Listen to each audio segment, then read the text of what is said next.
The wind howled across the cold tarmac as the aircraft bay doors groaned open, but even that noise couldn't drown out the laughter. Not when it came from a SEAL commander. Ghost Angel. Commander Riker scoffed loud enough for the entire hangar to hear. What kind of soft-hearted, fairy tale call sign is that? Did you paint little wings on your rifle too? The woman standing in front of him didn't flinch, didn't blink. Lieutenant Mara Hale just tightened the strap on her med pack and answered quietly, "Sir, I didn't choose the name." Riker smirked. Yeah, call signs get earned. You'll earn a better one out there. Something real." He turned away before she could respond. But the rest of the SEAL team had seen her eyes, the faint flicker of a memory she didn't want to revisit. And none of them knew that Ghost Angel wasn't a title she carried with pride. It was the name given to her the day she lived when everyone else didn't. The first impression she couldn't shake. Mara was new to the Joint Operation Detachment, one part medic, one part stealth extraction specialist, and 100% misunderstood. The SEALs respected skill, but trust had to be earned in sweat and fire. She wasn't a loud presence. She didn't brag, she didn't try to impress. She simply worked. But for Riker, whose career had been built on dominating rooms and testing people until they broke, Mara's silence felt like defiance. He watched her move, too quiet, too calm, and decided she wasn't cut from SEAL cloth. What he didn't know was that Mara had already bled for teams like his. She just didn't talk about it. The mission that broke everything open. 3 days later, the team was wheels up. Objective: infiltrate a mountainous border village, extract a kidnapped foreign liaison, and exfil before enemy reinforcements closed in. Simple on paper, deadly in reality. As the helo blades thudded overhead, Mara sat between two SEALs, her fingers loosely gripping her harness. Across from her, Riker watched her with a smirk. "Nervous, Ghost Angel?" he asked over the radio. She shook her head. "Just focused, sir." "Call me sir after we make it back," he replied. "If we make it back." A dark joke. But Mara didn't laugh. Her mind kept drifting. Faces, dust, fire, ghosts.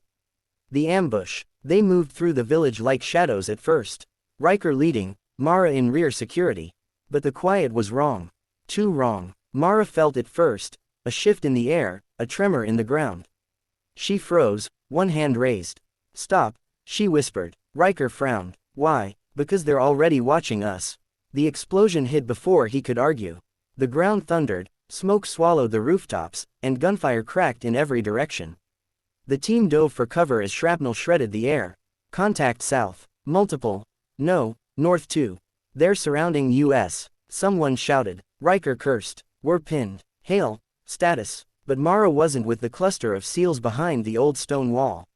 She had vanished. "Where the?" Riker growled. "Sir, she moved before any of us. I think she saw it coming." Riker refused to believe it. She abandoned her team, but she didn't. She had moved because she saw something no one else did, an angle, a blind spot, a path through chaos. An echo of a nightmare she'd survived once before. The ghost moves. Minutes later, the gunfire shifted. Enemies started dropping silently on the east ridge. One shot, then another, then a third, all from different positions. Riker blinked. "Who the hell?" "Commander," a SEAL whispered, pointing to the moving shadows. "That's her." Mara was flowing through the smoke like she wasn't even touching the ground, appearing and disappearing, repositioning faster than the enemy could track her. Not reckless, not panicked, precise. Every shot she fired opened another escape window for the pinned SEALs. Riker had seen elite snipers. He had seen world-class recon operators. He had never seen this. "Ghost Angel," one of his men breathed. "Sir, this is why they call her that. The rescue that changed everything." While Riker's team sprinted toward the extraction point she'd carved out, Mara was already inside the target building. She found the captured liaison tied to a beam, bleeding but alive. "You're American," he gasped. She smiled faintly. "Today, I'm whoever you need me to be." She cut him free, lifted him onto her shoulder, and carried him into the storm of gunfire outside. Riker's jaw clenched as he watched her stumble toward them, burdened but unbroken. "Hail," he yelled. "Move." But she didn't need encouragement.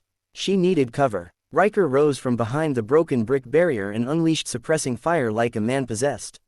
His team followed suit. For the first time, he wasn't protecting her. He was protecting one of his own. The shock that silenced a commander. They made it to the evac helo, Mara collapsing the moment the liaison was secured inside. Riker knelt beside her. "Lieutenant, your call sign. Why do they?" She opened her eyes slowly, pain etched into every breath. "Because I was the only survivor of Outpost Echo 7, she whispered. "I pulled 6 wounded out alone. They said I moved like a ghost. And the men I saved, they said I was their angel." Riker froze. Echo 7 wasn't just any outpost. It was one of the military's worst tragedies, an event whispered about even in elite circles. "You were that ghost angel," he whispered, voice cracking. Mara exhaled softly. "I never wanted the name. I just wanted them to live." He stared at her, this quiet, steady woman he'd mocked, realizing he had underestimated someone who had walked through hell and still chose to save others. His throat tightened. "Lieutenant Hale," he said quietly, "I owe you an apology." "In my respect." Mara smiled faintly. "Just doing my job, sir." "No," he replied, shaking his head, "you did far more. You saved my team. You saved me." The message that lasted long after the mission. Back at base, Mara tried to slip away quietly. But Riker stopped her, this time with no mocking smirk, no bravado. He stood straight and saluted her. The entire SEAL team followed. Mara's eyes widened. "What?" Riker's voice was firm. "For what you did today, and for what you've done long before. Ghost Angel isn't a soft call sign. It's a legend. And you earned every syllable." For the first time since Echo 7, Mara felt the weight on her chest loosen.